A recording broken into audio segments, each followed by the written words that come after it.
आचार्य भगवान महान क्यों हैं? आप लोग आचार्य भगवान को क्यों पूछते हैं?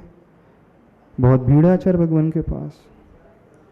कितनी प्रभावना कर रहे हैं आचार्य भगवान, कितने सारे शिष्य हैं, कितनी सारी आरिकाएं हैं, कितने सारे क्षेत्र बनवा दिए आचार्य भगवान ने, कितने गरीबों का कल्याण कर दिया आचार्य भगवान ने, कर दिया कि नहीं? इस कारण हमारे गुरुदेव महान है। क्यों? इस कारण महान है। इतने सारे क्षेत्रों का उद्धार तो किसी ने नहीं किया जितना गुरुदेव के आशीर्वाद से हो गया है। इतने सारे गरीबों का उद्धार किसी ने किया, इतने सारे पशुओं का उद्धार गौशाला के माध्यम से, दयोदय पशु संवर्धन केंद्र के माध्यम से। इस कारण महान है। आप लोग इस कारण जाते हैं आचार्य भगवान के पास। इतनी भीड़ कहीं नहीं नजर आती और इतना पैसा तो कहीं नहीं आता है। कुछ तो दम होगा। चलो अपन दर्शन करने चलते हैं। क्यों जाते बताओ? क्या मान करके जाते होंगे? यदि ऐसा है तो भीड़ तो जितनी आचार्य भगवान जमा कर पाते उससे कई गुना भीड़ और दूसरे भी साधु कर लेते हैं। दान जितना गुरुदेव इकट्ठा कर पाते उससे कई गुना जो है अन्य बहुत सारे साधु हैं, महात्मा हैं, संत हैं, बाबा हैं, वो लोग भी करवा लेंगे। गरीबों के लिए योजना ही चलाना है तो कई लोग हॉस्पिटल चला रहे हैं, स्कूल चला रहे हैं, नर्सिंग कॉलेज चला रहे हैं, मेडिकल कॉलेज चला रहे हैं जहाँ फ्री इलाज होता है। गरीबों के लिए फ्री भोजन, फ्री सारी सुविधाएं मिलती। कई ऐसे बाबा हैं जो कराते हैं। करते कि नहीं? इस कारण हमारे गुरुदेव महान है। इस कारण पूजनीय है। किस कारण पूजनीय है बताओ? हाँ, इन सब कारणों की अपेक्षा गुरुदेव पूज्य नहीं है।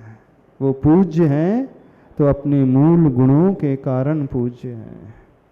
वो पूज्य हैं तो उस भावलिंग की साधना कर रहे हैं, अपने आवश्यकों का पालन कर रहे हैं, वो शिक्षा दे रहे हैं, दीक्षा दे रहे हैं, पंचाचार का पालन करते हैं, दर्शनाचार, ज्ञानाचार, चारित्राचार, तपाचार, वीर्याचार। वो एकदम निष्प्रह वृत्ति को अंदर रखे हुए अपनी चर्या कर रहे हैं, इसलिए वह पूज्य हैं। न कि भीड़ लगाने से वे पूज्य हो गए। भीड़ लगाने से कोई महान नहीं बन जाता। भीड़ तो एक असह्य में भी लगवा सकता है, नहीं लगा सकता। यहाँ फिल्म एक्टर आ जाए, सपोज अमिताभ बच्चन आ जाए, पैर रखने के लिए जगह नहीं मिलेगी। मिलेगी? पूरी कटनी में जगह नहीं मिलेगी, नहीं मिलेगी ना। 2 घंटे पहले पहुंच जाओगे, भीड़ तो वो भी लगा लेगा। एक पॉलिटिकल लीडर आ जाए, बड़ा नेता आ जाए तो भी भीड़ लग जाएगी। भीड़ से क्या होता है? हाँ, बड़े बड़े काम करना है तो बहुत सारे ऐसे महान लोग हैं जो गरीबों का उत्थान करने वाले हैं, गरीबों की सेवा करने वाले हैं, मानव सेवा करने वाले बहुत सारे लोग हैं। तो फिर तो हर सेवा करने वाला पूज्य हो जाएगा, हर भीड़ लगाने वाला पूज्य हो जाएगा? नहीं, हमारे गुरुदेव इन कारणों से पूज्यता को नहीं पाए, इन कारणों से उनकी महानता नहीं है। किन कारणों से महानता है? निर्दोष चर्या के कारण उनकी महानता है, निर्दोष तपस्या के कारण उनकी महानता है। वे पूरे 36 मूल गुण को पालन कर रहे हैं, इस कारण महान बने हैं, इस कारण उन्होंने उस पूज्यता को पाई है। तो ऐसे ही आचार्य भगवान समंत भद्र स्वामी जी भगवान से पूछते हैं, हे भगवान, ये मत समझना तुम्हारे समर्पण को देख करके हम आपकी पूजा करने आ गए, आपको सिर ढोक, आपके चरणों में ढोक देने आ गए। बोले क्यों? बोले ऐसा तो कोई मायावी भी कर सकता है। देवागमन भूयानो चामरादि विभूतयः माया विश्वपि दृश्यन्ते नातस्तोमसि नो महान। आप्त मीमांसा एक ग्रंथ लिखा है आचार्य समंत भद्र, उसका नाम ही है आप्त मीमांसा। आप्त का अर्थ होता है देवादिदेव, सच्चे देव भगवान। मीमांसा कर रहे हैं वो। मीमांसा का अर्थ होता है उनकी परीक्षा कर रहे हैं, ऊहापोह कर रहे हैं, चेक कर रहे हैं सही है कि नहीं। किसकी परीक्षा कर रहे हैं? किसकी मीमांसा कर रहे हैं? किसका विश्लेषण करने बैठ गए? वो भी और डेयरिंग चाहिए, भगवान का विश्लेषण करने बैठ गए। भगवान आप सही हो कि नहीं, मैं पहले चेक कर लेता हूं। बिल्कुल सही में चेक करो ना, पूरे ग्रंथ लिख दिया। कौन सा ग्रंथ लिख दिया? तत्वार सूत्र का जो मंगलाचरण है ना, मोक्ष मार्गस्य नेतारम भेतारम कर्म भूभृताम ज्ञातारम विश्व तत्वानाम वंदे तद्गुण लब्धये। इस श्लोक जो मंगलाचरण के रूप में प्रयोग आता है, इसकी टीका के स्वरूप 105 108 श्लोक प्रमाण उन्होंने ग्रंथ ही लिख दिया जिसका नाम है आप्त मीमांसा है। यानी श्लोक में भी आप्त की परीक्षा ही की गई है।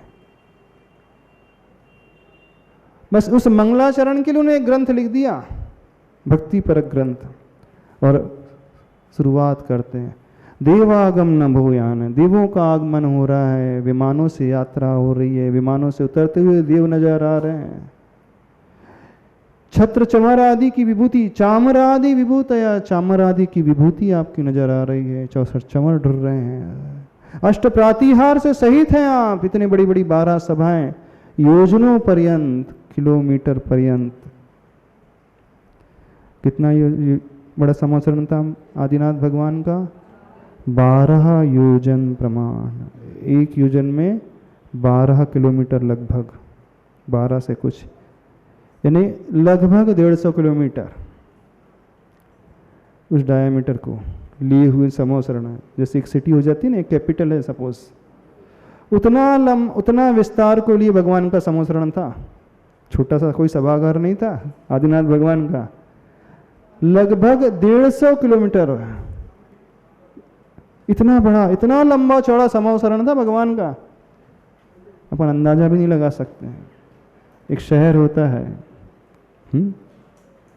स्टेट है, जैसे देश की राजधानी बॉम्बे सिटी मान लो, कहाँ से कहाँ तक फैली है, दिल्ली सिटी कहाँ से कहाँ तक फैली है, जो पूरा डिस्ट्रिक्ट हो जाता है ना, डिस्ट्रिक्ट की भी सीमा 60-70 किलोमीटर तक की रहती। 2 डिस्ट्रिक्ट आ जाए इतने लंबा चौड़ा भगवान का समोसरण, इमेजिन कर सकते हैं अपन? हो सकता है विश्वास ही ना हो। नहीं, समोसरण बिल्कुल ऐसा ही होता है। पूरा उसमें वन है, उपवन है, बगीचे हैं और तालाब हैं, सरोवर है। जैसे किसी बड़े आदमी का घर होता है ना, फार्म हाउस तो बहुत छोटा हो गया, महल जैसे होता है घर, कई किलोमीटर में फैला हुआ होता है। पूरी एक टेकड़ी जैसी हिल, पूरी पहाड़ी को खरीद करके फैला हुआ है। तो बड़े आदमियों के घर, राजा महाराजाओं के जो घर होते हैं, किलोमीटर तक फैले हुए होते हैं। तो भगवान का समोसरण भी 150 किलोमीटर में लगभग फैला हुआ, इतना विशाल समोसरण। अब 150 किलोमीटर समोसरण को कवर करने में कितना टाइम लग जाएगा अपने को? हाँ, लेकिन 20,000 सीढ़ियाँ होती हैं एस्केलेटर की भांति, अंतर मुहूर्त में भगवान के पास पहुंचा देते हैं। उस समोसरण की रचना जो भी देखता है देखते रह जाता है। बिल्कुल अद्भुत रचना, वैसी रचना कहीं मिलेगी नहीं, एकदम अलग ही अद्भुत रचना। देख करके हर एक व्यक्ति आश्चर्य से भर उठता है। इवन वह कुबेर जो समोसरण की रचना करता है, वह स्वयं भी आश्चर्यचकित हो जाता है कि मैंने इतना सुंदर समोसरण बना दिया। बोले मैंने नहीं बनाया, ये तो तीर्थंकर भगवान का तीव्र पुण्य कर्म का उदय है, और उस पुण्य कर्म के कारण इतना सुंदर समोसरण बन गया। यदि भगवान के निर्वाण होने के पश्चात कुबेर बनाना चाहे तो भी नहीं बना पाएगा, बन ही नहीं सकता। क्यों नहीं बन सकता? वो तो तीर्थंकर के पुण्य का प्रताप था, इस कारण बन जाता है। होता है ना, अपन एक बार जो रचना कर दे दूसरी बार करना चाहे तो नहीं हो पाती है। एक बार जो कार्य कर दे उस व्यक्ति विशेष को लेकर के तो अपने आप ही वो कार्य हो जाता है, और वो ना हो तो वैसा कार्य नहीं हो पाता है। यानी जो भी प्रभु के समोसरण को देखता वो आश्चर्य से भर उठता। बिल्कुल ऐसी रचना दुनिया में कहीं हो ही नहीं सकती, और होती ही नहीं है, फैक्ट है। इतना लंबा चौड़ा समोसरण, और भगवान महावीर स्वामी का समोसरण 1 योजन वाला, यानी 12 किलोमीटर बाय 12 किलोमीटर, वो भी छोटा नहीं था। उनकी अवगाहना के हिसाब से वो भी बहुत बड़ा, और आदिनाथ भगवान की अवगाहना के हिसाब से बहुत बड़ा। तो उस समोसरण को देख करके हर व्यक्ति प्रभावित हो जाता है। लेकिन आचार्य संबंध स्वामी जी क्या कहते हैं? हे प्रभु, आपके इस वैभव को देख करके मैं आपके पास नहीं आ रहा हूँ। गलतफहमी में बिल्कुल नहीं रहना। हाँ, यदि आप समझ रहे हैं कि आपके वैभव को देख करके नहीं, तो बोले क्यों आ रहे हो? दोषावरण योर हानि। क्यों आ रहे हैं? तो दोष और आवरण की आपके भीतर हानि हो चुकी है, इसलिए मैं आपके चरणों में आकर के आपको नमस्कार कर रहा हूं। दोष और आवरण मतलब, आवरण से मतलब ज्ञानावरणी कर्म, दर्शनावरणी कर्म। दोष जो है मोह है, अंतराय है। चूंकि आपने मोहनी कर्म, अंतराय कर्म, ज्ञानावरणी, दर्शनावरणी कर्म को नष्ट कर दिया है, जो बैरियर थे ज्ञान को प्राप्त करने में, जो इल्यूजन, जो मोह बाधक था हमारे लिए वस्तु स्थिति को परखने के लिए, देखने के लिए, सुख को पाने के लिए, आपने उस मोहनी कर्म को ही नष्ट कर दिया, उस गाफिलता के भाव को नष्ट कर दिया। आपने उस अंतराय को, जो रहस्य की भांति होता है ना, आप भक्ति करते ना, अरिरज रहस विहीन, बोलते हैं हिंदी में कोई भक्ति आती है, सकल गे ज्ञायक तदपि निजानंद रसलीन, सो जिनेन्द्र जय रहे अरिरज रहस विहीन। उसमें 3 विशेषण दिए हैं। सकल गे ज्ञायक तदपि निजानंद रसलीन, समस्त गे पदार्थ संसार में, लोक में जितने भी हैं वे आप जान रहे हैं, उसके ज्ञाता हैं, सब कुछ झलक रहा है, फिर भी आपने आनंद रस में आप लीन है। सो जिनेन्द्र जयवंत, वो जिनेन्द्र जयवंत रहें। कैसे जयवंत, क्यों? अरिरज रहस विहीन, अरि से मतलब उस शत्रु को, रज से मतलब उस धूल को, रहस्य मतलब उस अंतराय को आपने नष्ट कर दिया। कौन सा अरि है? सबसे बड़ा शत्रु है हमारा मोहनी कर्म, जो हमें सुख प्राप्त नहीं करने देता, जो हमारी आस्था को समीचीन नहीं बनने देता, विश्वास को जो डगमगा देता है। रज यानी धूली, तो ज्ञानावरणी और दर्शनावरणी कर्म जो है वो धूल माने जाते हैं। और रहस्य, सीक्रेट, अंतराय बोलते ना, अंतराय पता नहीं चलता कहाँ से आ जाता है।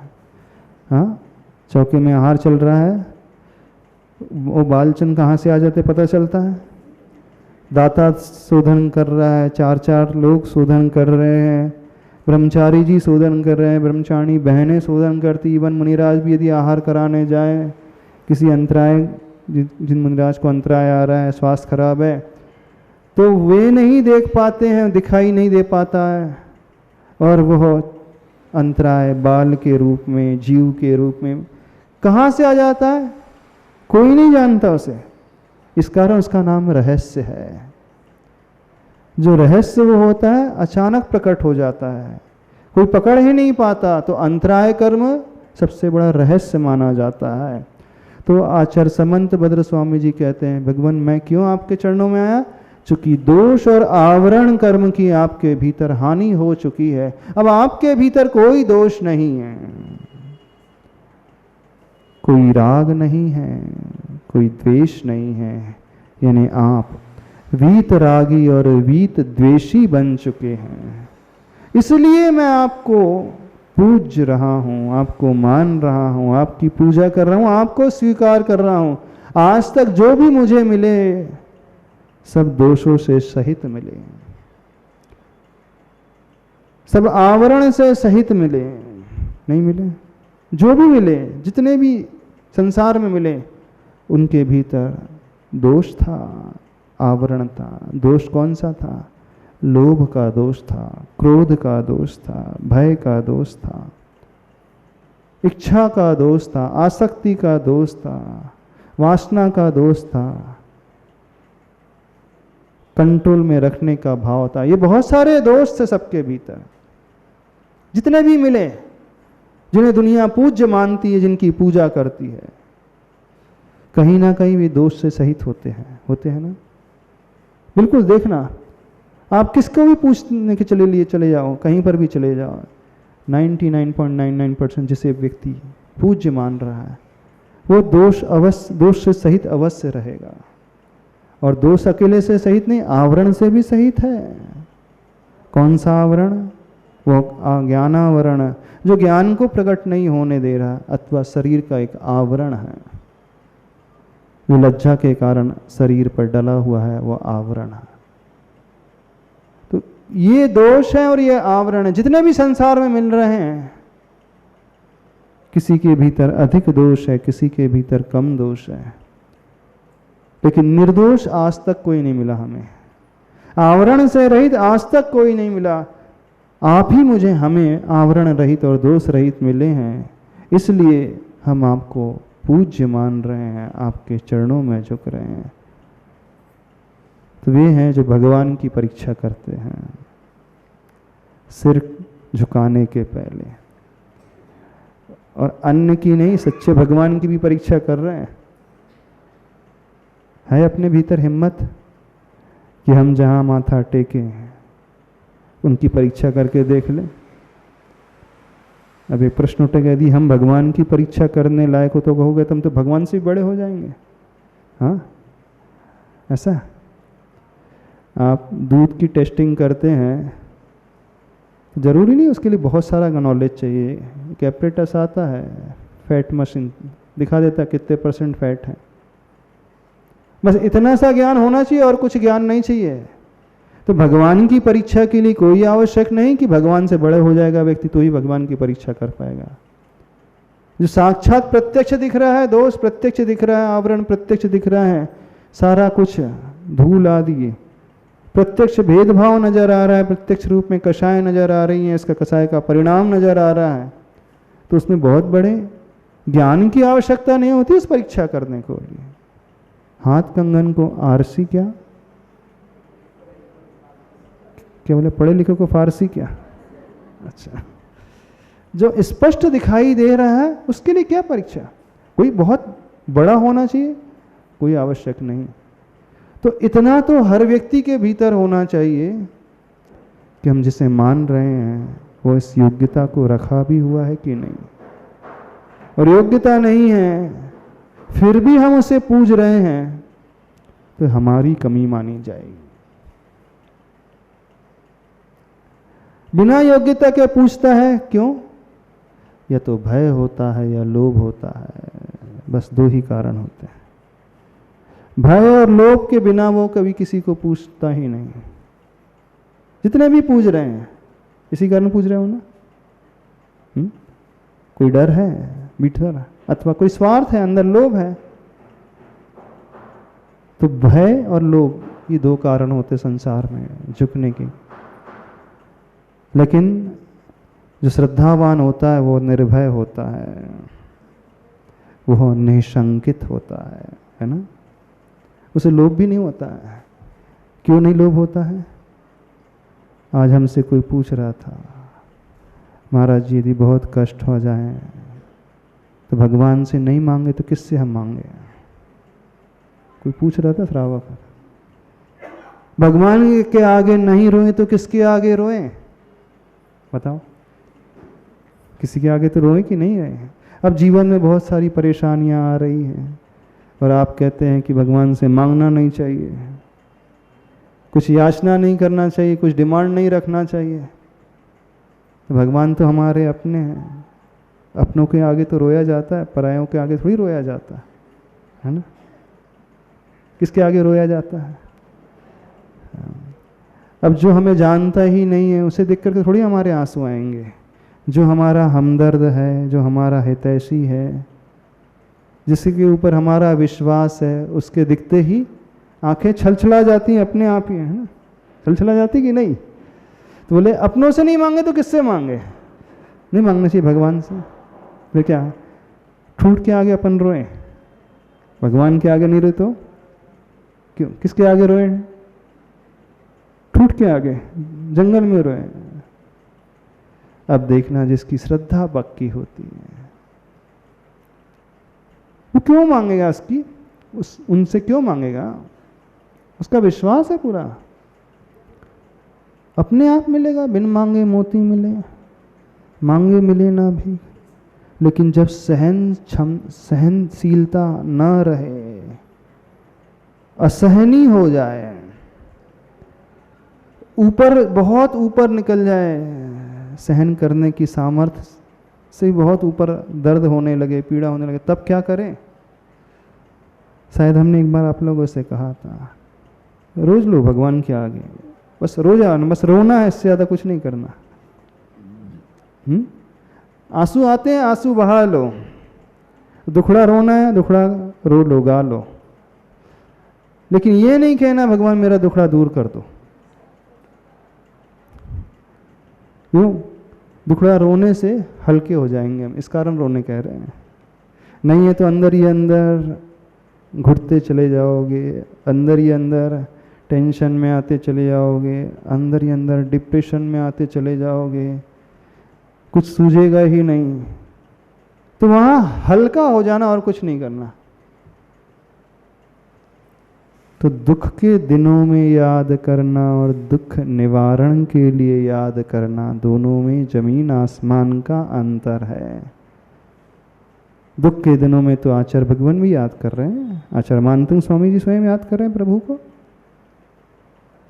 हाँ, बहुत अच्छी बात एक बार पूज्य वरसुधा सागर महाराज जी ने बोली थी। कष्ट को दिनों में प्रभु को याद करना और कष्ट को दूर करने के लिए प्रभु को याद करना, दोनों में बहुत अंतर होता है। कष्ट के दिनों में तो हम याद कर सकते, करना भी चाहिए, क्योंकि आप मोही जीव हैं। उत्कृष्ट तो यह होता है कि वो याद ही नहीं करे। जो अध्यात्मनिष्ठ होता है उसे आवश्यकता ही नहीं पड़ती, वो तो अपने कर्म सिद्धांत पर इतना दृढ़ विश्वासी होता है, उसे कोई फर्क ही नहीं पड़ता। जैसे मेरे कर्म में लिखा होगा अपने आप हो जाएगा, क्यों चिंता करना। लेकिन हर एक की क्षमता नहीं होती, खासकर श्रावकों की नहीं होती है इतनी क्षमता, इतना दृढ़ विश्वास कर्म पे नहीं होता है। असाता वेदनी का तीव्र उदय चल रहा है और बरसों से चला आ रहा है, परिस्थितियां ठीक हो ही नहीं रही हैं, परिस्थितियां बदलने का नाम ही नहीं ले रही हैं, तो उसका हृदय घबराने सा लगता है, धैर्य जो है जवाब देने लगता है, बोले अब सहन नहीं हो रहा होता है। श्रावक तो छोड़ दो, मुनिराज के साथ भी हो सकता है, कष्ट तो उनके जीवन में भी आ जाते हैं।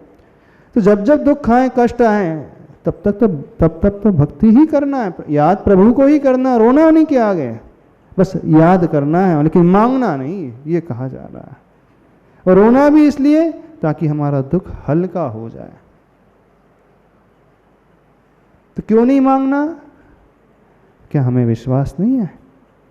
हाँ, नहीं विश्वास तो है, लेकिन अब बहुत लंबा टाइम पीरियड हो गया है। तो जब लंबा टाइम पीरियड हो जाता है तो अति परीक्षा भी, आचार्य भगवान ने मुख माटी में लिखा है ना, अति परीक्षा भी व्यक्ति को हिला देती है। इस कारण ज़्यादा अति परीक्षा भी नहीं लेना चाहिए, उतनी ही परीक्षा लेनी चाहिए जितनी वह सहन कर सके, और उस लिमिट के बाहर उससे ज़्यादा नहीं। हर एक की क्षमता अलग अलग होती, तो उसकी अनुसार परीक्षा होना चाहिए।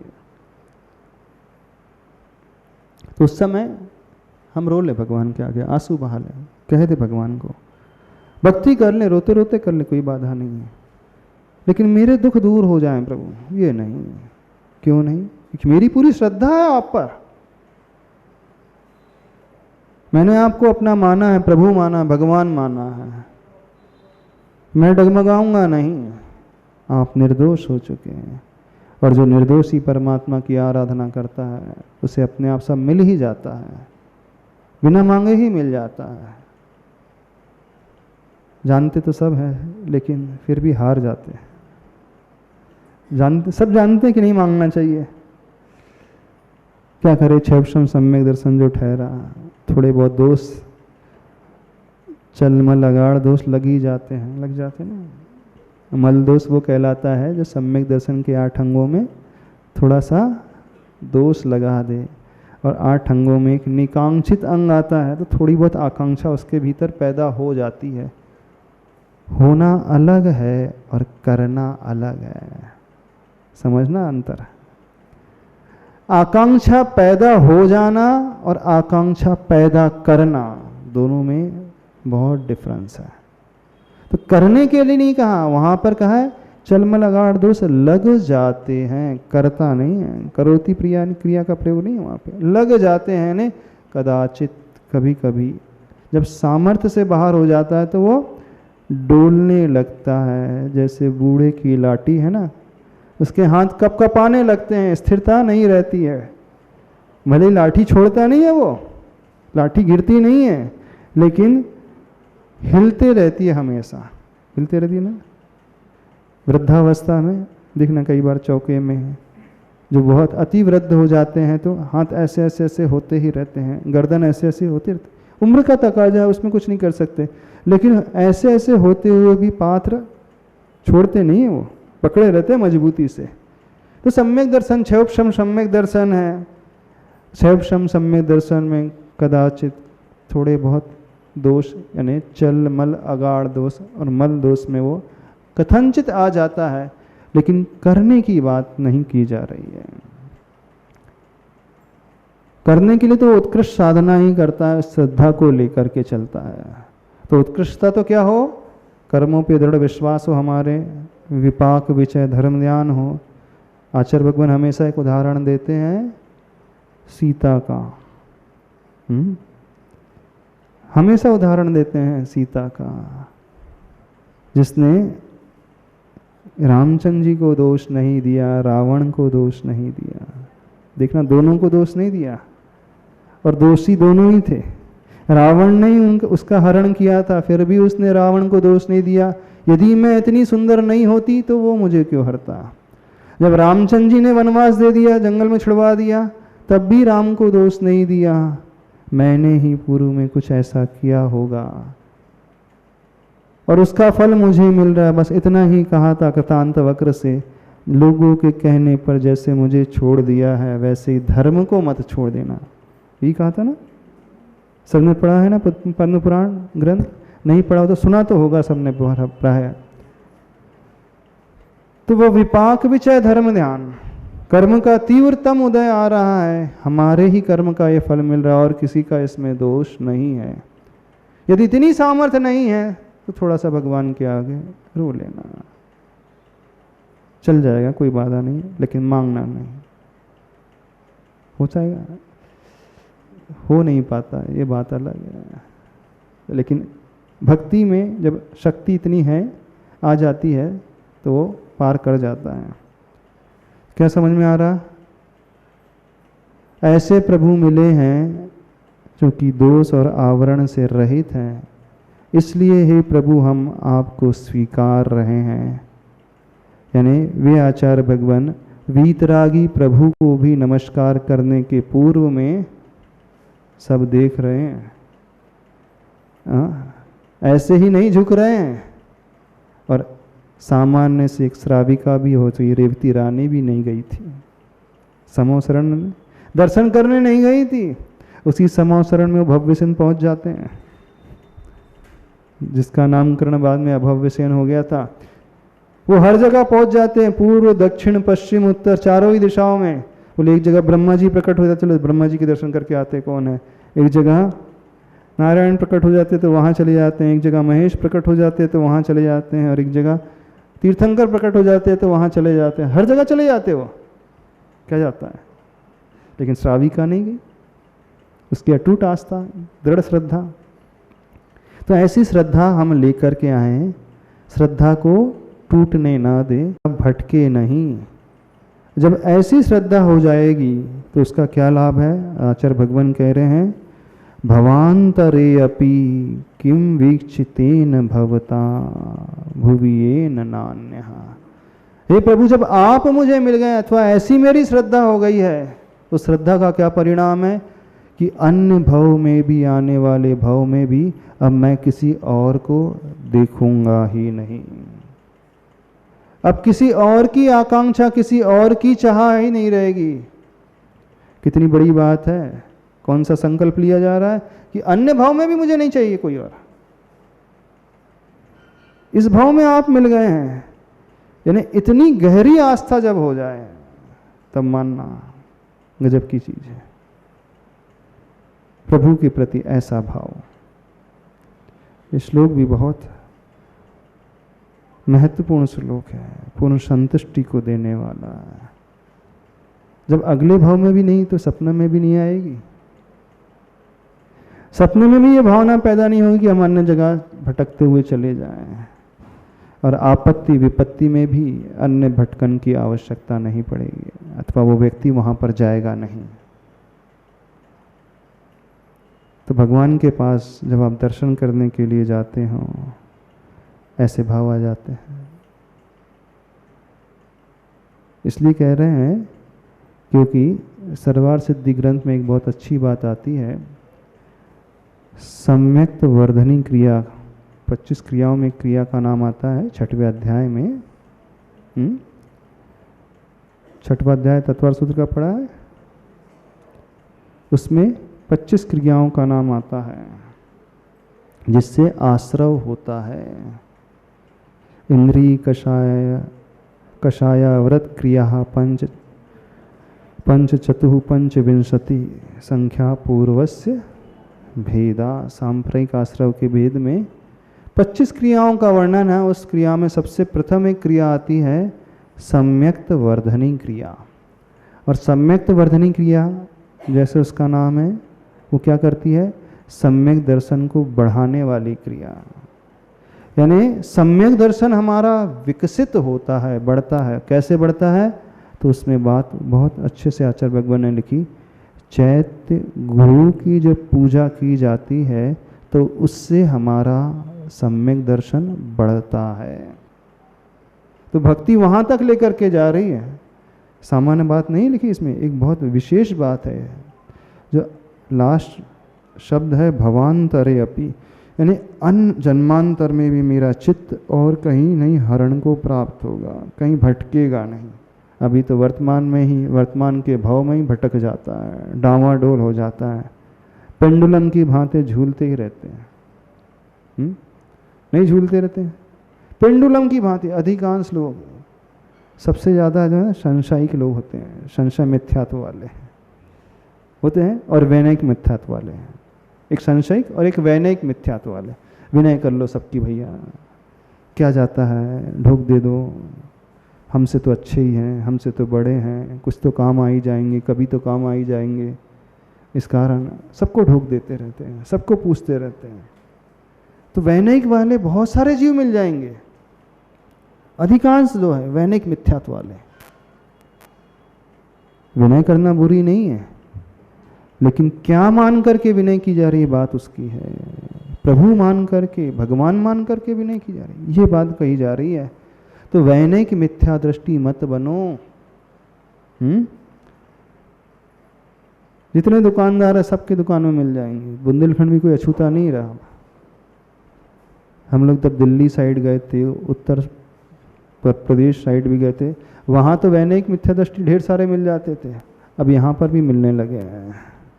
वहाँ पे सबको पूछने वाले मिल जाते थे, देव हो अदेव हो, वीतरागी हो सरागी हो, जिसने जो कहा उनको मान लेते थे। जिसने जो कहा,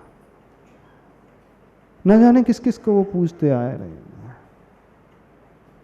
तो वैनयिक मिथ्या दृष्टि नहीं बनो, अपने सम्यक दर्शन को, अपनी आस्था को मजबूत बनाओ, दृढ़ता लेकर के आओ।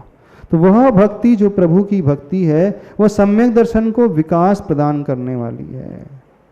सम्यक वर्धनी क्रिया नाम है उसका, नहीं वर्धनशील, बढ़ोतरी को, ग्रोइंग फेज में है। तो ऐसा नहीं समझना एक बार दर्शन, सम्यक दर्शन प्राप्त हो गया है, हमारी आस्था सही हो गई है तो वो परमानेंट हो गई है। सबकी आस्था कैसी है? उस जलते हुए दीपक की लौ की भांति है जो खुले आसमान के नीचे रखा हुआ है। वो भी जब तूफान आंधी चल रहा है, हवा चल रही है, उस खुले आसमान में रखा हुआ दीपक है जिसके चारों तरफ कोई कबर नहीं है, यानी वो डगमगाते ही रहती है सबकी लौ। थोड़े समय कब बुझ जाएगी पता नहीं चलेगी, क्योंकि यहाँ पे कोई भी रत्न दीपक की लौ की भांति, ज्योति की भांति स्थिर सम्यक दर्शन किसी का नहीं है। सबका सम्यक दर्शन कैसा है? उस डामाडोल परिस्थिति को लिए हुए। जब ऐसी स्थिति है तो हमें आवश्यक हो जाता है कि उसकी सुरक्षा करना। तो उस दीपक को कैसे बचाते हो? हाथ का सहारा ओट दे देते हो, अथवा कोई ग्लास कवर से उसे ढांक देते हो, ऐसी करते हो ना। फिर लालटेन में अथवा किसी चिमनी आदि के रूप में, तो फिर बाहर हवा कितनी भी चलते रहे तो वो लौ जो है डगमगाएगी नहीं। तो अभी तो सब हवादार स्थान में उस खुले दीपक के रूप में बैठे हुए हैं। तो अपनी लौ को सुरक्षित करना है तो इन स्थानों से बचना सीखो। जहाँ डावाडोल होने की संभावना बनी रहती है। अपनी लौ को उस हवा से, पानी से, तूफान से बचाना सीखो। सीखना है कि नहीं कि डावाडोल कर लोगे? कोई भी रत्न दीपक की भांति नहीं है अभी पंचम काल में। आप तो छोड़ दो, साधु भी नहीं है, सबकी लौच है, सबका क्षयोपशम सम्यक दर्शन है, सब डावाडोल। थोड़े से में घबरा जाते हैं, थोड़े से में विश्वास डोलने लगता है। अच्छा वहाँ का जाने से काम हो जाएगा, ठीक है चलो वहीं चलते हैं अपन। बोले यहाँ से तो हो नहीं रहा, इतने दिन हो गए, इतने वर्ष हो गए, अब चलो वहाँ से ट्राई करके देखते हैं। फिर वहाँ भी नहीं होता, चलो तीसरी जगह ट्राई करके देखते, वो तीसरी जगह चले जाता है, चौथी जगह चले जाता है, वो दर दर भटकते ही रहता है, दर दर इस प्रकार से भटकते ही रहता है। तो अपनी श्रद्धा को इस प्रकार से डगमगाओ नहीं, उसकी सुरक्षा करना सीखो, क्योंकि बहुत दुर्लभता से ऐसे महान प्रभु, वीतरागी प्रभु मिले हैं। तो उन प्रभु को इस प्रकार से स्वीकारें हम सभी लोग। अब जैसे यहाँ पे क्लास लगती है, कई बार जैसे आना नहीं होता तो कैसे बहाने बना लेते हैं आप लोग। मतलब नहीं जाने, मान लीजिए मुनि महाराज आ रहे हैं, आगवानी करने जा रहे हैं, तो कौन से बहाने बना लेते हो आप लोग?